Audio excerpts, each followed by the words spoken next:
donc tous ceux qui ont fait le déplacement pour être parmi nous aujourd'hui, donc maître Zineb Nasseri, maître Bilfossine, professeur Ali Al-Lafali qui aujourd'hui est à la tête d'une organisation extrêmement exigeante puisqu'il organise pour la première fois des ateliers de formation pour le concours de magistrature et du barreau.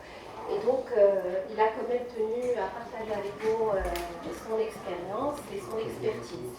Alors, je remercie le professeur Laoufé, éminent professeur universitaire qui est spécialiste du droit commercial et du droit des sociétés. Je sais que la SAS est un sujet qui le passionne. Je remercie Maître Lewen, Maître Kavedi qui est parmi nous aujourd'hui, nous fait l'honneur d'enrichir ces tables rondes. Donc je vous remercie vraiment d'avoir fait le déplacement et je remercie tous les étudiants, toutes les étudiantes, les doctorants, les étudiants en master qui donc s'intéressent à ces thématiques importantes qui est celle de la SAS et qui s'engagent auprès de nous, auprès de l'AFDD aujourd'hui. Alors avant de démarrer, quelques mots sur l'Association marocaine des docteurs en droit, puisque vous le savez... Tu m'entends? Je crois que je vais commencer, c'est moi qui commence.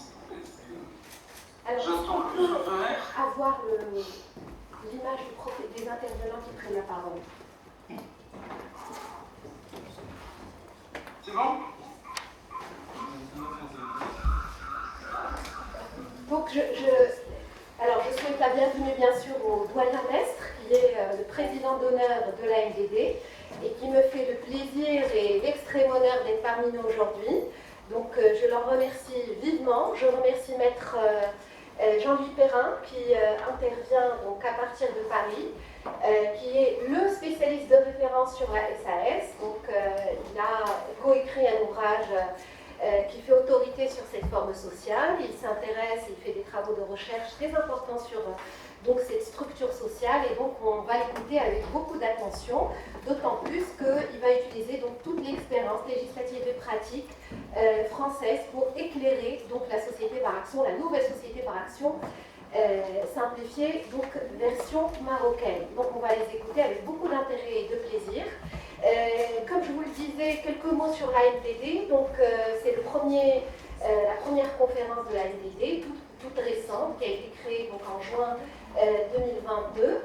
Alors, l'AFDD, c'est quoi? Vous allez me dire pourquoi une autre association, à quoi ça sert? En réalité, ça vient de la volonté sincère, effective des docteurs en droit marocains de s'engager dans la vie de la cité. Parce que nous partageons au sein de l'AFDD une conviction forte, conviction selon laquelle les docteurs en droit ont une maturité intellectuelle, ont une acuité du regard, de l'analyse, ont une expérience, une expertise qu'ils veulent, qu'ils souhaitent, qu'ils se doivent de mettre donc au service finalement de la vie de la cité, au service de cette croissance, de ce progrès social qu'on souhaite donc impulser au sein de notre pays. Donc l'AFDD est là une identité africaine que nous souhaitons également forte.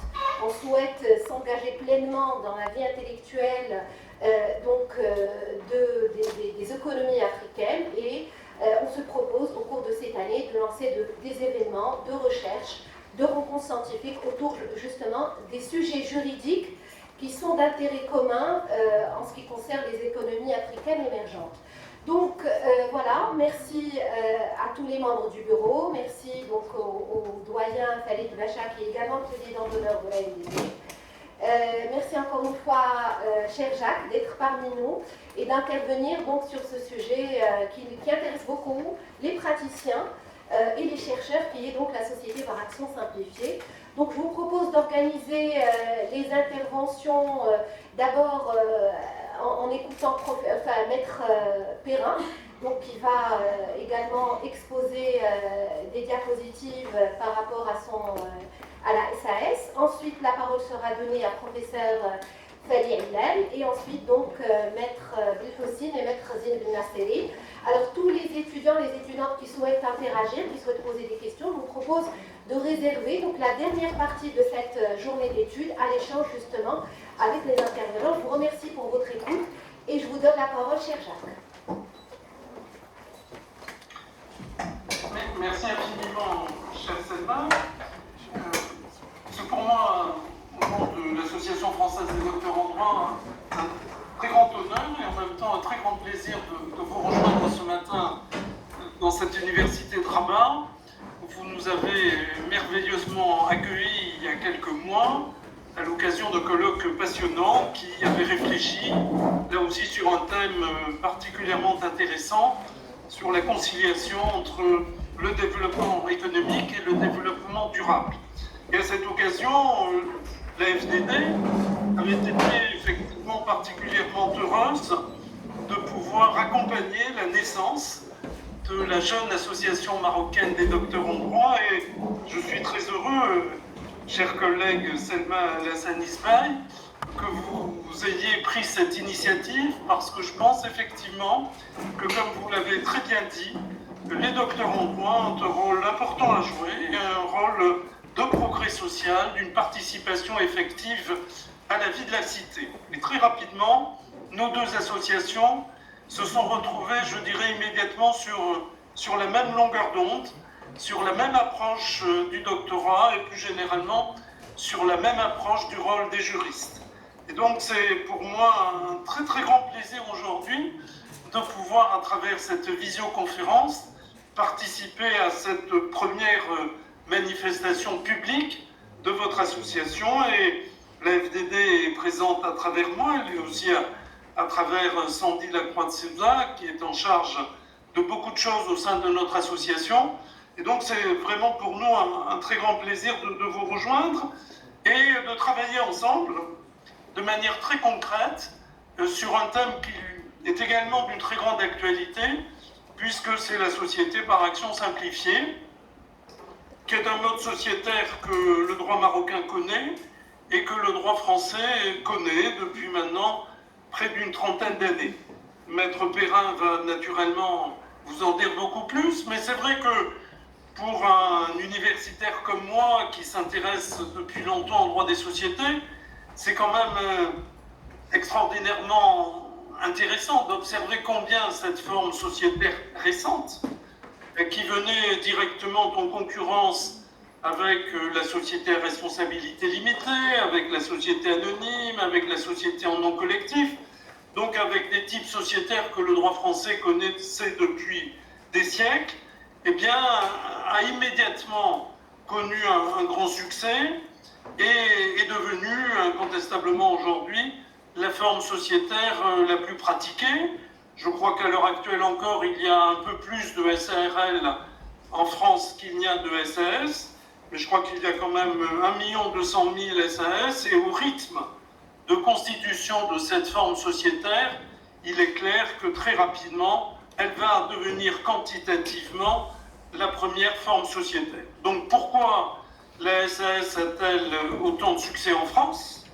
Je crois qu'au Maroc, pour l'instant, le succès est moindre, et donc précisément ce type d'échange doit permettre de réfléchir à ce qui peut permettre de la promouvoir encore davantage et éventuellement de débloquer au Maroc certaines réticences actuelles. C'est vrai que c'est une forme sociétaire juridiquement très intéressante qui essaie d'allier le droit des sociétés et le droit des contrats. Et Maître Perrin, je ne veux pas déflorer ce qu'il va dire, mais sans doute évoquera notamment quelques décisions récentes qui ont été confrontées de manière très directe en France, au point de savoir jusqu'où doit aller la liberté dans le domaine de l'organisation d'une société et quels sont les fondamentaux qui, au nom du droit des sociétés, doivent encore être préservés. Donc merci infiniment, chère Selma, et à l'Association marocaine des docteurs en droit, d'avoir choisi pour premier travail commun la SAS. Je crois que c'est un thème qui est particulièrement bien choisi, et je voudrais naturellement remercier aussi tous les orateurs qui vont prendre la parole, et tout particulièrement évidemment Maître Pierre-Louis Perrin, et qui est, je crois qu'on peut le dire, le grand spécialiste français de la SAS. Je crois qu'il connaît parfaitement cette structure sociétaire et il va pouvoir, j'en suis persuadé, nous éclairer sur ses avantages, sur les risques qu'elle peut aussi comporter et sur la manière de les prévenir. Donc merci à lui d'avoir si spontanément accepté notre proposition d'intervenir, et merci encore à l'Association marocaine des docteurs en droit et à tout l'auditoire qui est aujourd'hui rassemblé de nous rejoindre sur cette thématique particulièrement bien choisie. Voilà, donc je m'efface, mais naturellement, je reste présent car je suis sûr que j'ai beaucoup à apprendre de ce qui va être dit maintenant. Je vous remercie, cher Jacques, pour cette mise en bouche très agréable. Effectivement, Maître Pierre Dupérin a accepté de bonne grâce d'intervenir aujourd'hui et on va l'écouter avec beaucoup d'intérêt. Je vous remercie encore une fois, doyen, cher doyen Mestre, pour votre encouragement quant aux activités de l'association, la toute jeune association marocaine des docteurs en droit. Et donc on va passer la parole à Maître Pierre Dupérin et l'écouter donc justement sur les avantages, les risques, les spécificités de la société par action simplifiée. À vous la parole, Maître Pierre Dupérin. Bonjour, est-ce que vous m'entendez bien? On vous entend très bien. Parfait. Merci beaucoup, madame et messieurs les professeurs et présidents. Bonjour à chers confrères, bonjour chers collègues docteurs en droit, bonjour chers étudiants. Je suis très honoré de votre invitation et très heureux d'échanger avec vous sur le sujet de la SAS, qui a été le sujet de ma thèse de doctorat il y a quelques années et qui est resté un sujet d'étude passionnant pour moi depuis donc bientôt 30 ans. Je vais partager avec vous quelques slides, ça va demander un tout petit temps.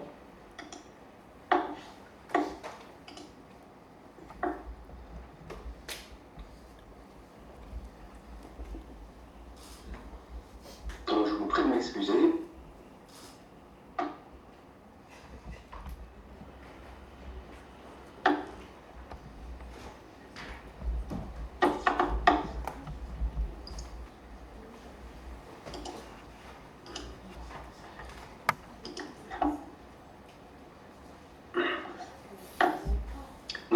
Ne fonctionne pas, je crois.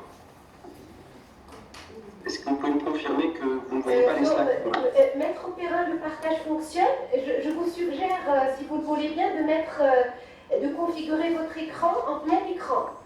Et donc de supprimer les participants. Est-ce que ça fonctionne comme ça? On arrive à vous suivre en réalité. Il n'y a pas de souci. On peut y aller. Je vous remercie. Très bien. Donc, un tout petit mot, si vous le permettez, sur le cabinet dans lequel j'exerce ma profession d'avocat, le cabinet Percet, qui est un cabinet indépendant d'une quarantaine d'avocats qui couvre à peu près toutes les matières du droit des affaires. Nous avons des clients de premier plan, nous intervenons pour eux dans un contexte national et international, et notamment parfois sur le continent africain. Et nous avons une certaine reconnaissance de la pratique et des publications spécialisées dans ce domaine-là. Un petit mot sur mon parcours également. Donc je suis avocat spécialisé en fusion-acquisition, private equity, RSE également, et je enseigne également ces matières à l'école de droit de Sciences Po, où je suis professeur affilié. Nous allons, avec le professeur Michel Germain de Paris 2, nous sommes en train de préparer la 7e édition de notre livre sur la société par action simplifiée, qui fait donc maintenant plus de 500 pages, c'est-à-dire qu'avec l'accumulation de la pratique et de la jurisprudence, l'ouvrage ne fait que s'amplifier. Et je vous propose d'aborder le sujet de la SAS française à partir de quelques thèmes, et surtout de l'idée que cette loi de 1994 a connu une postérité assez glorieuse, parce que à une bonne conception légale initiale, la pratique s'est intéressée au sujet et la jurisprudence maintenant donne un cadre assez sûr et très intéressant à suivre à cette société. Donc, le professeur Mestre a déjà souligné le succès quantitatif de la SAS. En 2021, les 2/3 des sociétés créées sont des SAS, ce qui représente un nombre considérable de sociétés, 180 000 SAS créées en 2021, et donc près de la moitié des sociétés existantes aujourd'hui en France. Des émules dans le monde, et avant tout au Maroc, puisque la SAS marocaine date, je crois, de 1995, et donc la nouvelle loi qui la réforme est extrêmement intéressante à suivre, mais également dans d'autres pays, notamment en Amérique du Sud, en Colombie, en Argentine, et je crois dans d'autres pays d'Amérique du Sud, au Luxembourg, et dans les pays de l'OADA. Alors, cette slide qui montre les différentes lois qui ont marqué le parcours législatif de la SAS française a le seul intérêt de montrer que la loi de 1994 n'était pas parfaite du premier coup et qu'il a fallu s'y reprendre à plusieurs fois pour arriver au succès d'aujourd'hui.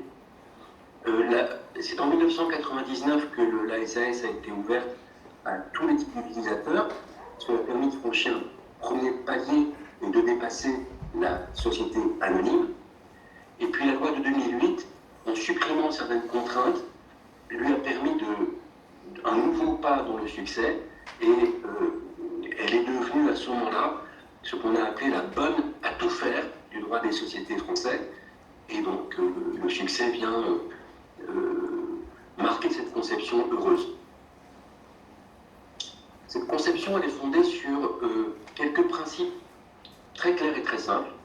Tout d'abord, et comme la SAS marocaine, c'est une société à responsabilité limitée, qui peut émettre des actions et tout type de valeurs mobilières, mais qui ne peut pas offrir ses titres au public pour la raison que sa grande souplesse et liberté nuirait à la prévisibilité nécessaire sur les marchés d'actions et sans doute ne réserverait pas assez de protection légale minimale aux actionnaires qui viendraient à son capital. Donc, tout en se privant de cette possibilité d'offre au public de ces titres, elle gagne une totale liberté de conception et d'organisation interne. Cette conception était révolutionnaire en 1994, maintenant on peut dire qu'elle est moderne. Elle se base sur un principe d'efficacité économique, meilleur si on peut adapter sa propre organisation aux besoins des fondateurs. Pour cela, donc, la loi délègue, selon le principe de subsidiarité, la liberté d'organisation au statut. Et cet encadrement par les statuts mêle ainsi la liberté contractuelle, mais aussi les principes du droit des sociétés. Le régime légal de la SAS française mérite qu'on s'y arrête un instant, pas pour en dire simplement du bien. Parce que ce régime est simple et a été voulu simple à l'époque, avec deux délégations en réalité, deux renvois. Le premier renvoi, c'est le renvoi au statut. Les statuts peuvent déterminer l'organisation interne.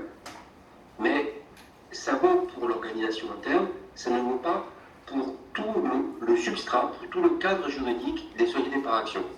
Et donc il y a un deuxième renvoi qui est fait au droit de la société anonyme. Et notamment cela vaut pour tout ce qui est de l'organisation du capital de la société anonyme qui s'applique sans autre modification à la SAS. Et donc, c'est une bonne chose, avec des forces, une certaine simplicité, l'appui sur un corps légal solide, mais avec également des faiblesses, notamment dans la lisibilité du dispositif et également dans l'adaptation insuffisante sans doute du droit des valeurs mobilières au contexte de la SAS. Donc c'est un modèle légal qui a été repris ailleurs, et notamment au Maroc. J'aimerais beaucoup avoir de votre part votre expérience et votre vue sur cette construction légale. Il m'a semblé, en lisant la nouvelle loi marocaine dont nous allons débattre ce matin, que finalement, elle était plus lisible et plus claire, avec peut-être moins de renvois compliqués à appliquer que la loi française. Alors, quelles utilisations pour la SAS? Eh bien, écoutez, elle est devenue donc, le véhicule de préférence pour toutes les sociétés de droit français qu'il s'agisse de toutes petites sociétés. Le commerçant local qui va ouvrir un magasin va créer sans doute une SAS, et puis les grands groupes vont l'utiliser très largement pour leur filiale. Les sociétés familiales vont y trouver beaucoup d'intérêt pour organiser les partages de gouvernance et puis la succession selon les générations familiales. Les grands groupes l'utilisent également comme le modèle parfait pour leur joint venture, leur filiale commune avec d'autres groupes. On le retrouve également, notamment pour les avocats, pour les sociétés d'exercice libéral. Et puis, on la retrouve de façon tout à fait prédominante dans le capital investissement qui est devenu si important dans l'économie française. Toutes les startups sont des SAS, toutes les sociétés de reprise dans le cadre de LBO sont des SAS, donc on la retrouve absolument partout aujourd'hui.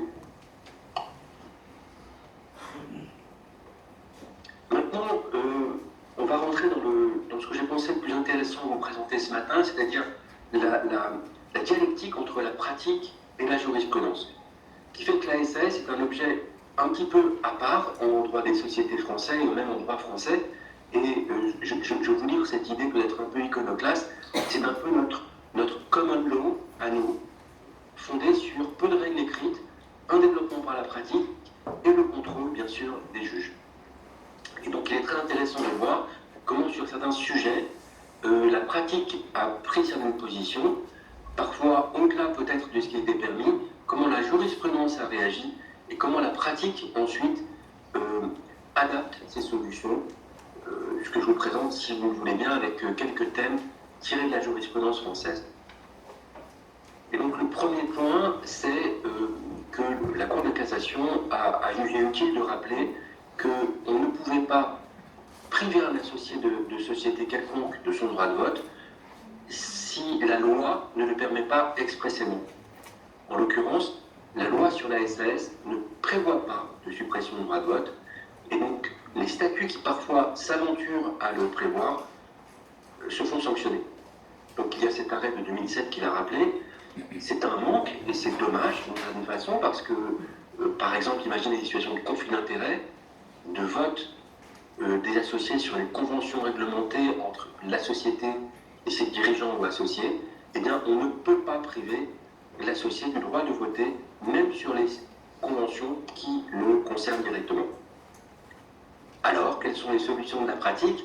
Eh bien, on peut jouer sur les droits de vote multiples, on peut jouer sur les clauses de plafonnement des droits de vote, et ainsi arriver à ce que le majoritaire en action se retrouve minoritaire au moment de voter, par exemple, sur une convention qui l'intéresse lui, le majoritaire. Je passe à un autre exemple, la révocation des dirigeants.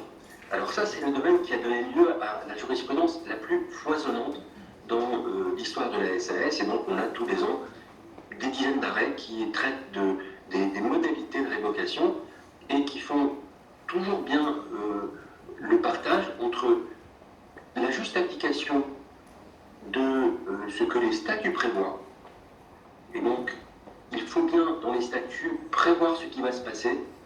Est-ce que le dirigeant peut être révoqué avec ou sans motif, donc ad nutum? Est-ce qu'il peut être révoqué avec ou sans indemnisation?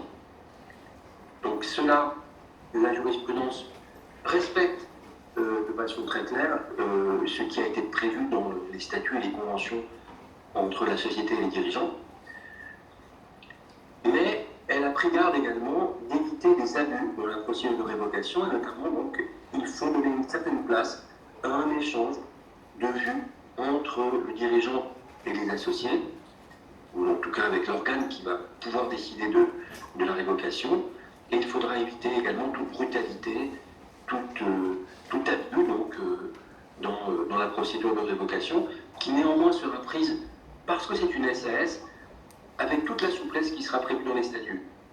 Donc pas besoin de convocation formelle si les statuts ne le prévoient pas, si l'échange a eu lieu, si donc l'organe qui révoque a pu prendre sa décision de façon honnête et avec le respect du révoqué, il n'y aura pas d'indemnisation. Je vais passer à d'autres exemples rapidement également. une jurisprudence récente et intéressante sur un point qui avait intéressé les commentateurs et notamment le professeur Mestre. Ça me permet de le saluer très respectueusement et de rappeler que c'est dans ces livres que j'ai appris comment fonctionnait le droit des sociétés. Donc toute ma gratitude au professeur Mestre. Eh bien, le professeur Mestre avait écrit notamment qu'il n'était pas inenvisageable, qu'on pouvait imaginer que dans certains cas, une décision d'associé de SAS pourrait être prise autrement qu'à la majorité. Puisqu'après tout, la loi dit, les décisions collectives d'associés sont prises dans les conditions prévues par les statuts. Eh bien, on a cet arrêt de janvier 2022 qui dit non, une clause qui prévoit que la décision sera prise à la majorité du tiers ne fonctionne pas et donc est nulle. Il faut bien comprendre que ce n'est pas un principe de majorité qui a été posé par la Cour de cassation, c'est un principe en fait de bon fonctionnement. La clause ne fonctionnait pas. Si une majorité du tiers pouvait prendre une décision, une autre majorité d'un autre tiers pouvait prendre une autre décision, et donc la société en fait était ingouvernable. Et c'est cela qu'a voulu dire la Cour de cassation. Donc on garde beaucoup de liberté, encore faut-il que cela fonctionne.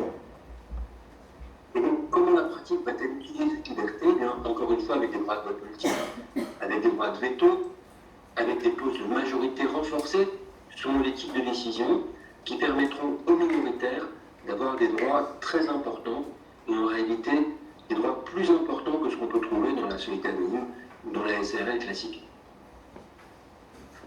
Dernière illustration de ce dialogue entre jurisprudence et pratique, et également avec la loi, la question de la clause d'exclusion. Techniquement, la clause de cession forcée qui est permise dans la loi française, mais que je ne crois pas avoir vu dans la loi marocaine. Donc je serais intéressé d'avoir votre avis sur cette question tout à l'heure. Et bien très récemment, en octobre 2022, cette question de la clause d'exclusion a fait l'objet d'une question prioritaire de constitutionnalité. Ce qui veut dire que la loi qui est allée jusqu'en 2019 permettre que la clause d'exclusion puisse être introduite dans les statuts à la majorité et non pas à l'unanimité, eh bien cette loi fait l'objet maintenant d'une question prioritaire de constitutionnalité. Il faudra voir donc, si le Conseil constitutionnel valide cette possibilité.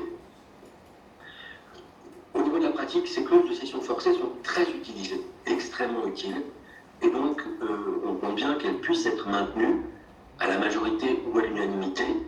Dans tous les cas, on se posera toujours la question de savoir si elles sont mieux dans les statuts ou dans un pacte d'actionnaires, pacte d'associés.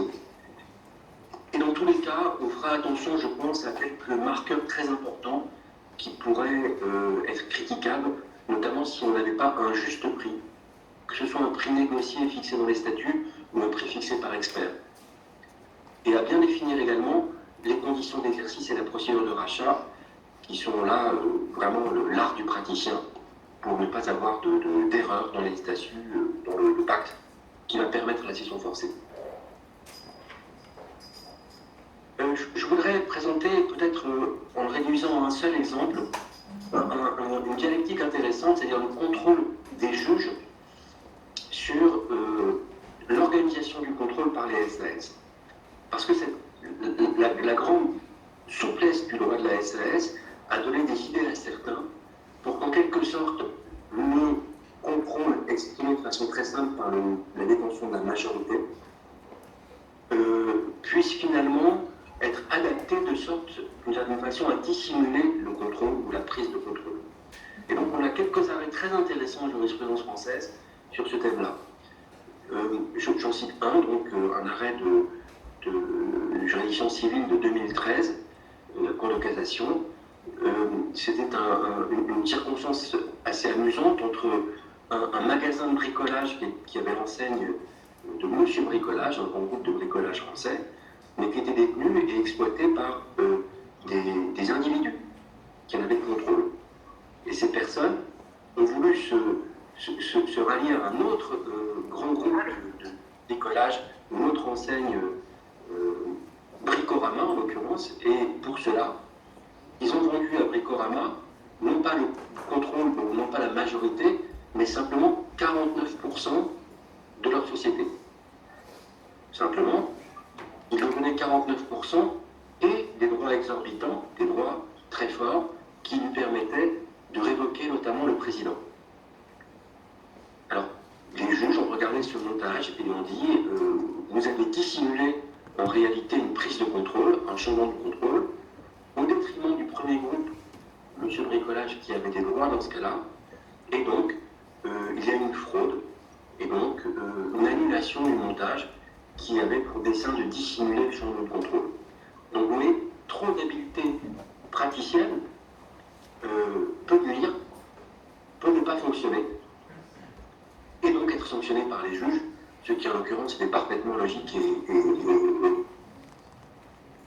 voilà, j'en arrive au bout de cette présentation avec donc, quelques recommandations que j'ai puisées auprès de Portalis, donc Portalis, l'auteur du Code civil français.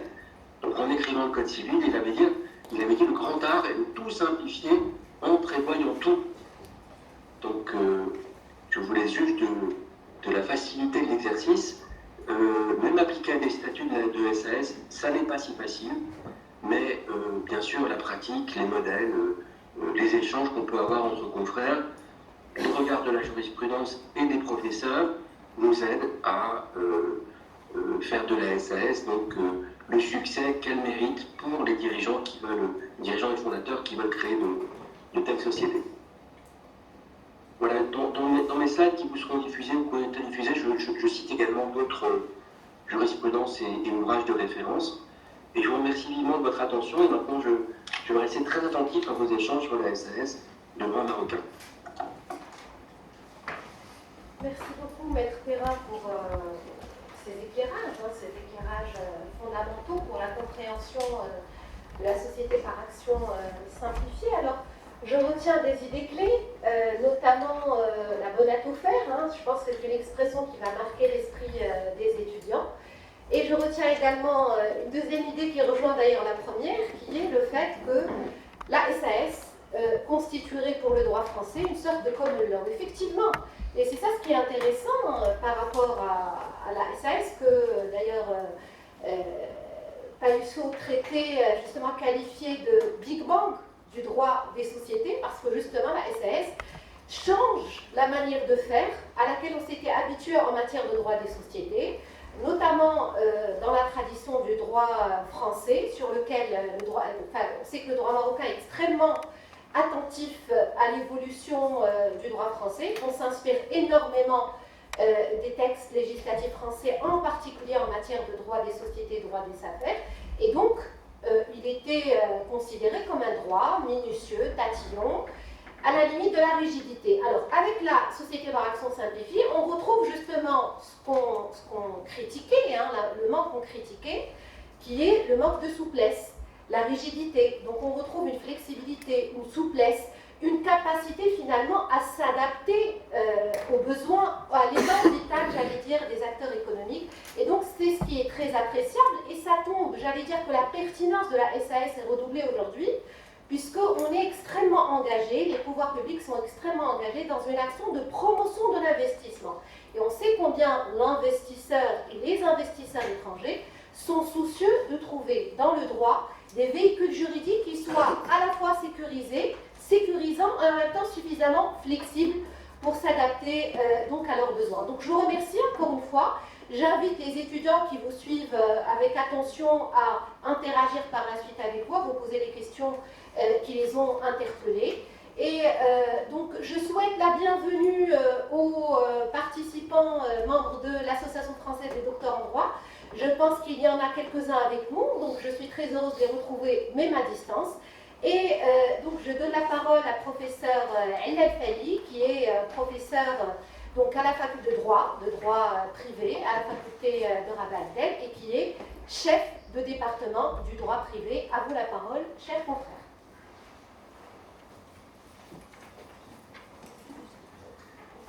Merci Madame la Présidente de l'Association marocaine de docteurs en droit.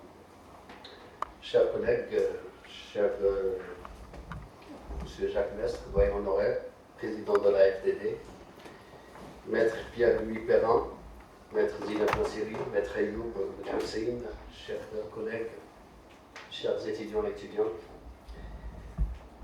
Le sujet qui nous interpelle aujourd'hui est un sujet d'actualité, bien sûr, surtout pour les étudiants qui ont une formation en droit des affaires. La SAS est une nouvelle structure, un outil juridique récent. On va poser plusieurs questions et on va essayer de répondre ensemble. Pourquoi la SAS maintenant? Et non pas normalement. La SAS a été adoptée en France depuis 1994 et la SAS avec associé unique a été adoptée en 1999. Pourquoi ce retard? Normalement, le retard ne doit pas dépasser 4 ans, 5 ans, 10 ans maximum. Hein? Pour la SAS avec associé unique, ça a duré presque 24 ans, 23 ans. Pourquoi la SAS dans la période Corona, lors de la pandémie, le mois de juillet 2021? Il y en a des questions qui ont un lien direct avec la loi 1920 et qui nous interpellent et qui nécessitent aussi des réponses. Alors pourquoi la SAS maintenant? Parce que la SAS a été déjà régie par la loi 1795, on le sait. C'est le 15e titre de la loi 1795. Il a régi la SAS comme étant une SAS entre sociétés seulement, avec des conditions qui étaient un petit peu rigoureuses, chose qui a mené à l'échec complet. Hein. Et cela se démontre par les statistiques de l'Olympique. Un nombre très très limité de SAS qui ont été créés depuis, c'est-à-dire depuis 1997 jusqu'à maintenant. Tout le monde la méconnaît même, une complète ignorance de la part des personnes qui veillent à la création des sociétés, y compris les comptables agréés, surtout les comptables agréés. Même pour les experts comptables, mais parfois. Alors, pourquoi la SAS maintenant? C'est tout simplement, on sait que la pandémie a poussé les gens à un recours excessif à l'épargne. Les gens commencent à ne pas avoir confiance même parfois dans le système bancaire, mais il y a un investissement en général. Alors il faut créer un outil qui va pousser les gens à investir. On avait et on a toujours les 5 ou les 6 moules qu'on peut créer maintenant, les sociétés qu'on connaissait toutes et tous. Mais on a ajouté un outil récent qui est la SAS. Alors qu'est-ce qui particularise la SAS par rapport aux autres sociétés? Je vais vous parler après des différents. Je vais vous faire une petite comparaison entre la SAS qui a été régie par la loi sur la SA et qui a été abrogée. Maintenant, on ne parle pas de SAS entre sociétés. Oui, on peut la créer, il n'y a rien qui empêche. On peut la créer maintenant, mais elle est soumise à la loi 596. Mais il faut aussi faire attention parce que l'article 1 de la loi 596 fait référence à la loi sur la SA. C'est-à-dire, il précise que la SAS est régie par la loi 1795, telle qu'elle est. C'est pareil qu'en France. On fait référence aussi au chapitre organisant la SA. Je vais après vous faire une petite comparaison entre les deux, mais juste pour vous parler de pourquoi on l'a adopté maintenant. J'ai dit qu'il y a un recours excessif à l'épargne et que ce recours a poussé le législateur à créer une nouvelle moule ou un outil juridique récent qui est la SAS. Comment? Alors, il a essayé de corriger presque tous les échecs de la SAR et même de la SA, surtout au niveau du fonctionnement et de gestion de ces sociétés. On sait bien que la SARL était, et elle est toujours, la structure la plus choisie par les investisseurs marocains. Les statistiques d'Olympique le démontrent clairement. Presque plus de 95% des sociétés créées au Maroc sont des SARL ou des SARL avec associé unique. Mais les statistiques aussi judiciaires démontrent que la plupart, une bonne partie des sociétés, après leur création, on se retrouve devant des problèmes qui sont liés essentiellement aux majorités exigées par ces lois. Lorsqu'on se réfère à la loi 596, tout simplement, on trouve que la SARL, tel qu'il est régi actuellement, il l'est toujours parce qu'on ne l'a pas encore modifié, les majorités exigées pour prendre les décisions sont un petit peu rigoureuses. Parce que pour modifier les statuts, il vous faut les 3 quarts. Pour nommer, pour révoquer un gérant, il vous faut les 3 quarts. Pour prendre une décision ordinaire, il vous faut plus que la moitié. C'est-à-dire, toutes les sociétés qui sont créées par 2 personnes seulement 50-50, et ça se fait dans la pratique, soyez honnêtes sur, après la première année, c'est-à-dire après les premiers dirhams qui vont être enregistrés en tant que bénéfice, les problèmes vont surgir. Alors, on a pensé à créer un outil qui corrige ces échecs. Alors, d'abord, il m'adresse à nos étudiants, on peut créer la SAS par un associé unique. Juste un petit rappel, normalement, c'est une société par action. C'est une société par action, simplifiée oui ou non. Normalement, on doit parler d'un actionnaire et non pas d'un associé. Selon la classification adoptée par les 2 lois organisant les sociétés, on qualifie quelqu'un qui reçoit des parts en tant qu'associé. Et on qualifie quelqu'un qui reçoit des actions comme étant un actionnaire. Alors pourquoi cette particularité? Est-ce que c'est juste, d'ailleurs on l'a copié pour vous dire, de la France, c'est presque les mêmes articles qu'on a au Code de commerce français de L227.1 jusqu'à L227.20, c'est presque similaire. Il y en a des différences grâce plutôt à la modification qui a été introduite en France en 2019, en octobre 2019, qui a un petit peu changé, un petit peu ce qu'on a maintenant actuellement. Mais en général, c'est presque les mêmes articles. C'est la même structure. La SAS en France et la SAS au Maroc.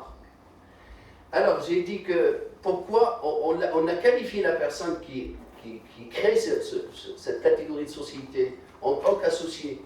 Est-ce que c'est juste pour inclure cette catégorie dans la loi 596?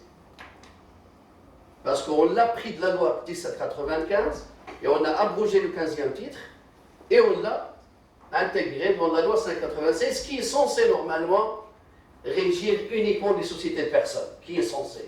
Parce que là-dedans, on trouve aussi la société en commandite par action. Et le législateur a osé qualifier la personne en tant qu'actionnaire, même si cette société est régie par la loi 596.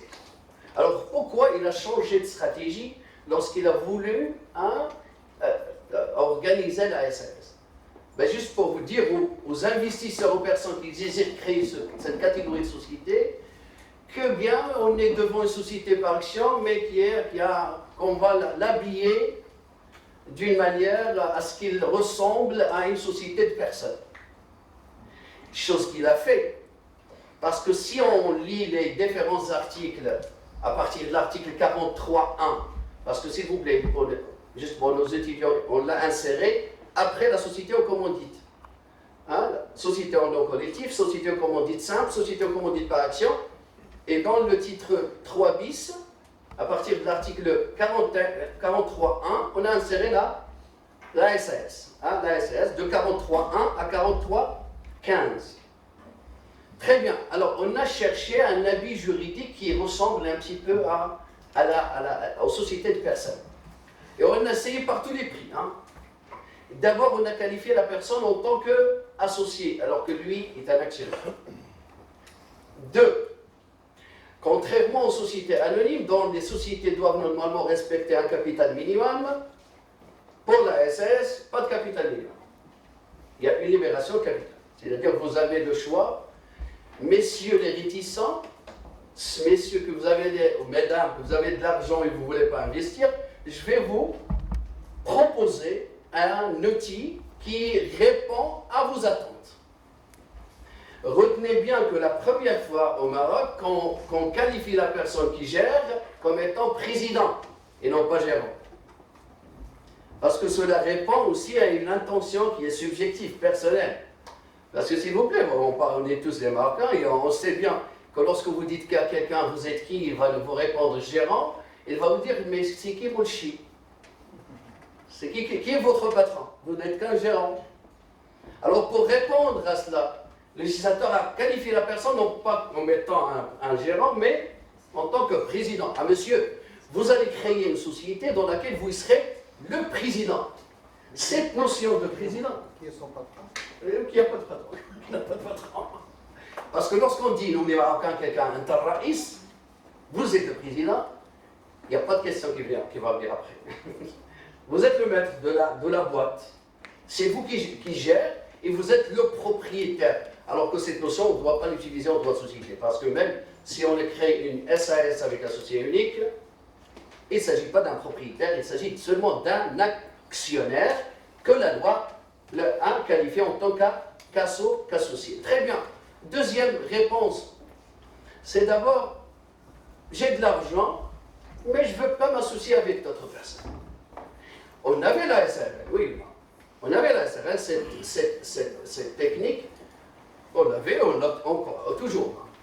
Mais on veut bien créer une société, parce que s'il vous plaît maintenant, si vous êtes seul, vous avez le droit de choisir maintenant.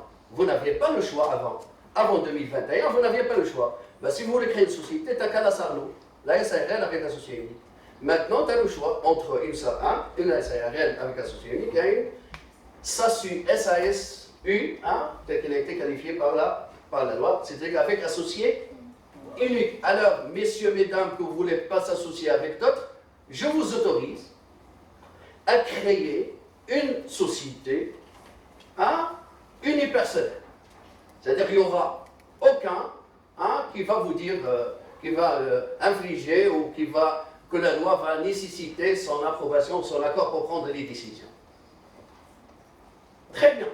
La troisième réponse, c'est d'abord corriger corriger ce qu'on trouve surtout dans les SARL au niveau des majorités. La loi actuelle organisant la SAS a ouvert la voie aux associés de se mettre d'accord sur les moyens, les outils avec lesquels vont organiser leur structure. C'est-à-dire les statuts de la société peuvent bien sûr régir la société de la manière que les associés veulent. Chose qu'on ne trouve pas dans la SARL. C'est la loi qui intervient dans tout le détail. Alors, puisque c'est la loi qui intervient, alors cela, bien sûr, a mené à plusieurs conflits devant les différentes juridictions de commerce. Alors, pour éviter tout cela, on vous donne, messieurs, mesdames, les associés, de s'organiser de la manière que vous voulez. Très bien. Alors, est-ce que vous pouvez faire appel public à l'épargne? Il s'agit d'une société par action, normalement à qui on doit confier ce droit, c'est-à-dire cette faculté de demander l'argent des autres. Mais vu que on a voulu créer une société qui est à la fois, elle est hybride, elle est à cheval entre personnes, société de personnes, société de capitaux, et on a privé ce genre de société de faire appel public à l'épargne. C'est la même situation qui était en France. Jusqu'à ce qu'on a modifié la loi pour permettre aux sociétés par action simplifiée de recourir dans certains cas, à ce genre d'appel public à l'épargne. Très bien. Alors, je crée une SAS et je crains que mes associés peuvent céder leurs actions à des tierces personnes. Alors, la loi m'autorise, parce que s'il vous plaît, dans le loi et dans le même la SARL, il n'y a pas une interdiction de cession d'action au départ. C'est une restriction. Ce qu'on a dans la clause d'agrément, c'est qu'on ne vous prive pas de céder vos actions, mais on peut mettre des restrictions sur ce que vous voulez faire. Mais en fin de compte, aucun ne peut être prisonnier de ses propres titres.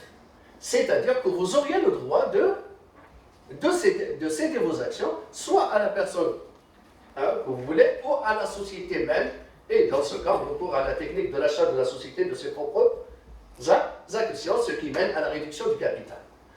Alors, pour corriger aussi ceci, si j'ose dire, la loi a autorisé les associés de mentionner dans les statuts l'inaliénabilité des actions pour une durée qui n'excède pas 10 ans. Là, c'est une interdiction, c'est-à-dire vous n'avez pas le droit de céder. Ce n'est pas justement seulement de restreindre la cession, mais de vous interdire complètement.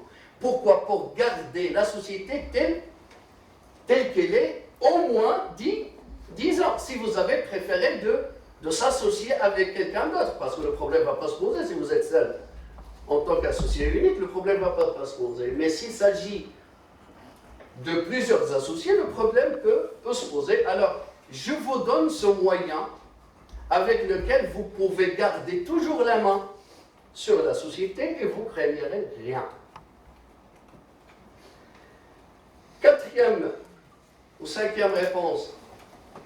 Pour la SAS, avec entre sociétés, le recours à un commissaire aux comptes est obligatoire.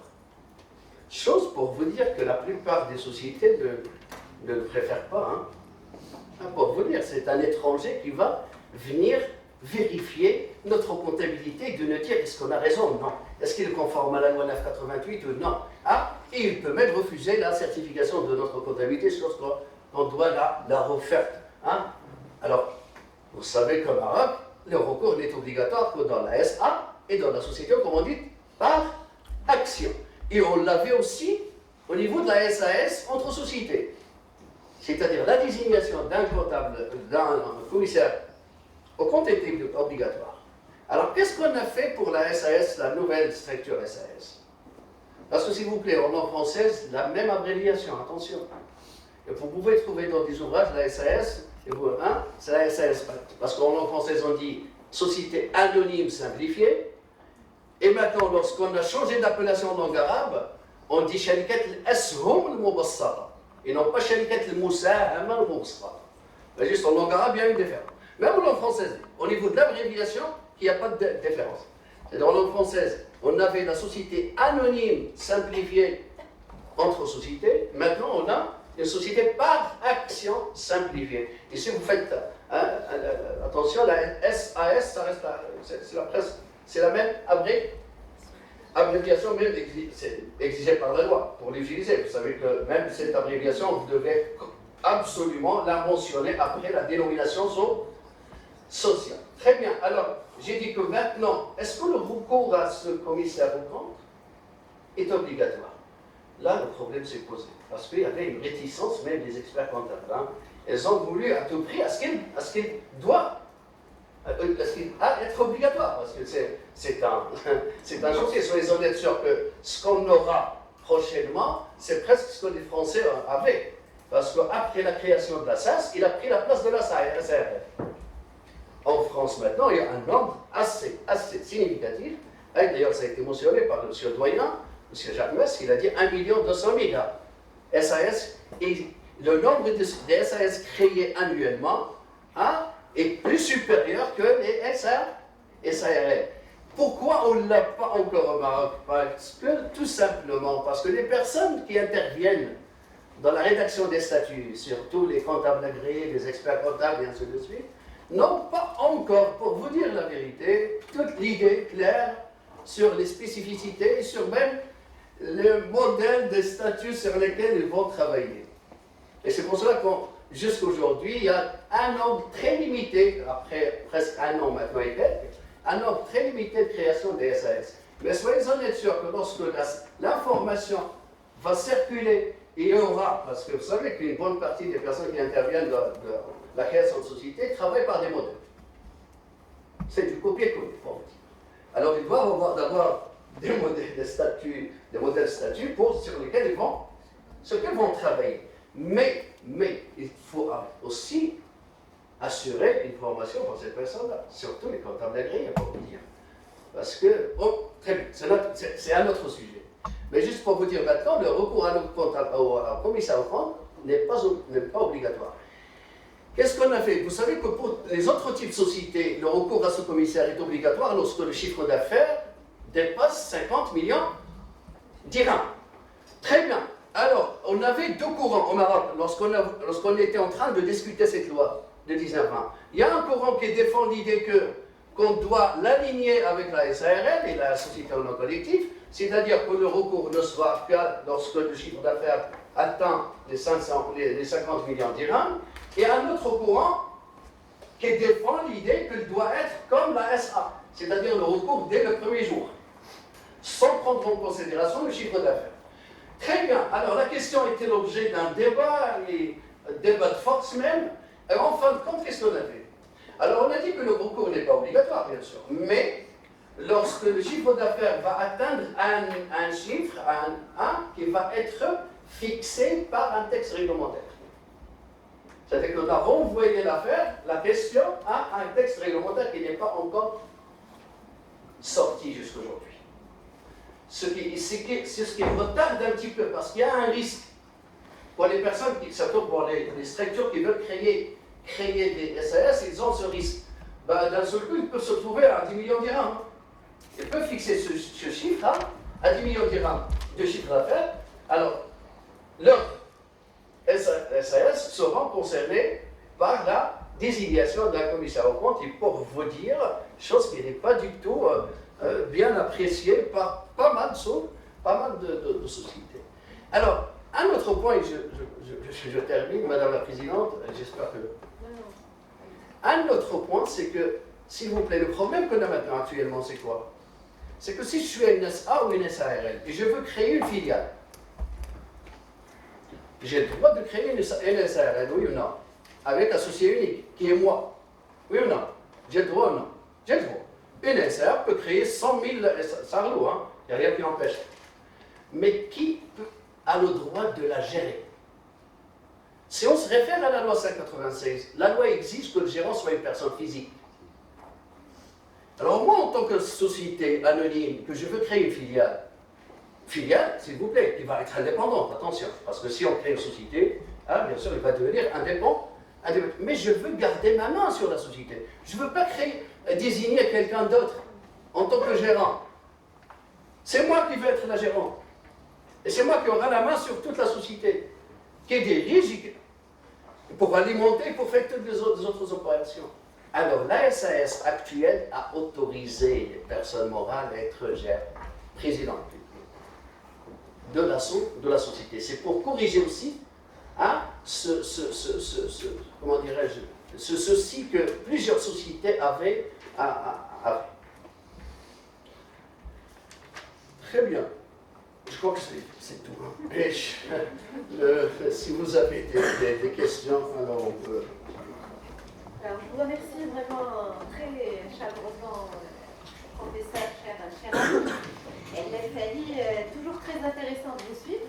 On sait que vous êtes un passionné du droit des affaires, du droit des sociétés, et vraiment on vous a suivi avec beaucoup d'intérêt. Vous avez posé des questions pratiques intéressantes. Déjà, pourquoi la SAS dans un contexte qui est un contexte quand même assez particulier? Et vous avez répondu, je trouve, de manière tout à fait pertinente. Effectivement, c'est excès d'épargne qu'il faut capturer, qu'il faut amener à s'inscrire dans des structures sociétaires, à se mettre dans la transparence, tout en, justement, encourageant les investisseurs par un cadre qui est extrêmement flexible et en même temps fiable. Alors, je vous rejoins tout à fait par rapport à cette remarque. Je vous rejoins par rapport aux remarques sur l'audit légal. On sait que l'audit légal au Maroc soulève une grande réticence parce qu'on a une culture de la transparence, on va dire, très relative. Et donc, on est plutôt dans la recherche de l'opacité qui va venir contredire la transparence qui est la mission première de l'auditeur légal. Donc, le fait que la société par action simplifiée, on a mis de côté, en tout cas pour l'instant, le commissaire aux comptes en attendant la fixation d'un seuil par décret. On sait combien les décrets, malheureusement, traînent à être adoptés.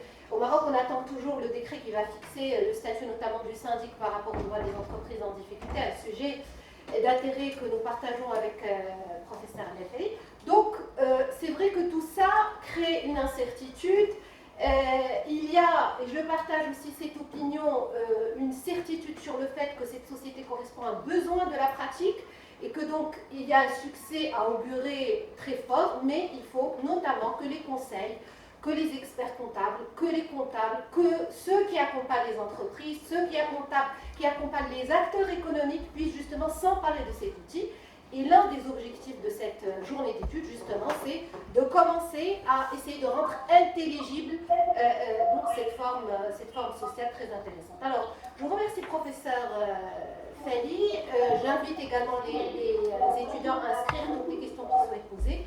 Et je donne la parole à Maître Zenebina Selebinani, qui nous fait le plaisir d'être parmi nous aujourd'hui et qui donc va nous éclairer, je pense, sur un certain nombre d'aspects, notamment liés à tout l'aspect relatif aux valeurs mobilières ou plutôt aux actions donc, de la société par action simplifiée. Merci beaucoup. Pour le coup, j'ai le micro pour ma personne.